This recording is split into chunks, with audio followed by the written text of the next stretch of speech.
But what we do in humanity is we're always putting it into a timeline of what you are going to become. Whereas it's got nothing to do with you, it's just a happening. And it's the same with when you learn non-duality. The person is always putting it onto itself, what it's going to become, how free it's going to become. And it uses these concepts to grow itself. Like you becoming enlightened. It's actually, you're becoming this moment.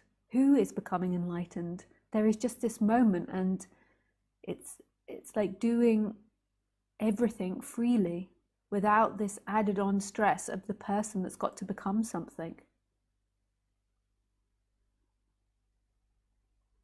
I can't say I have that in every situation, because there are ties in society that you have to do. Like, I really enjoy these talks, and I think I would do them regardless of being paid for it or not. Well, I don't get paid for these talks. But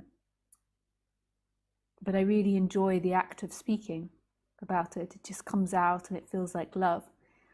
When it comes to one-to-one sessions, I don't think I would be so eager to do them without a payment back, because they do, like, I really love them, but they're hard work. You know, by the end of the day of doing sessions, I feel like, you know, it's like I've worked. It feels like,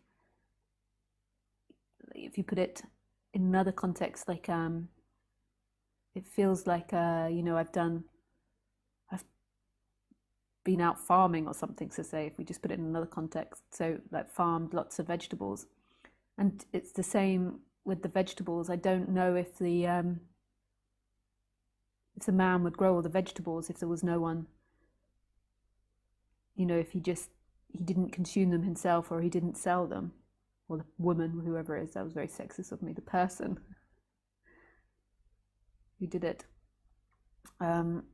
When I'm just talking pure non-duality, though, it's like colouring in, and it is like that with one-to-one sessions, but it's intense. Like, I go through an intense journey with someone sometimes, like riding my bike uphill, but it's super beautiful and I love it. But if there wasn't energy back for that, which we now currently call money, I'm not sure that so many would be done. Maybe I would do like a few a week, maybe like one a day or something, but like, or one every other day, or maybe one a day, but that's it. But yeah. And the same with like doing my paperwork for the business. Like, if it wasn't that the tax office was insistent that I did that, I wouldn't do it. It wouldn't do that one. So there is, like, we do have to do things at times, and also at times we also do things, you know, like I create 100 vegetables on the condition that I give 50 vegetables to you and you give me a bag of rice or something. So we do things for swaps. So with the sessions, it's like I do this intense work with you, but then it's a swap for money, and there's nothing wrong with that. That's how our society works. Yeah,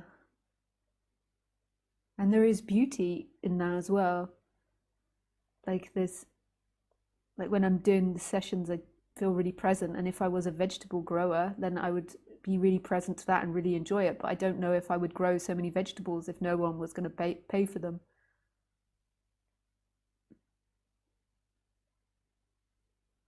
Or if I wasn't expected something else back at the time.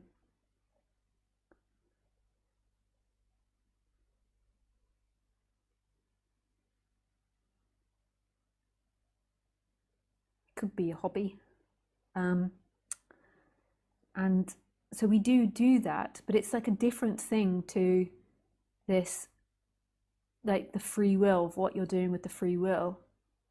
It becomes a personality thing. It becomes something for you.